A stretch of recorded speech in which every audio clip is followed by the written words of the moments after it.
श्रद्धधाना मत्परमा भक्तास्ते अतीव मे प्रिया.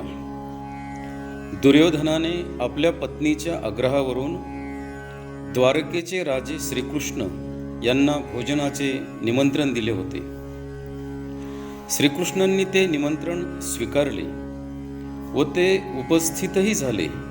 परंतु दुराचारी दुर्योधनाने या गोष्टीचा गैरफायदा घेत षडयंत्र छलकपट रचून श्रीकृष्णांना बंदी बनवण्याचा कट रचला. पण त्या सर्वजान परब्रह्माने ते छलकपट चुटकीसरशी उधळून लावले व तेथे उपस्थित असलेल्या दुर्योधन समर्थकाच्या लक्षात आणून दिले.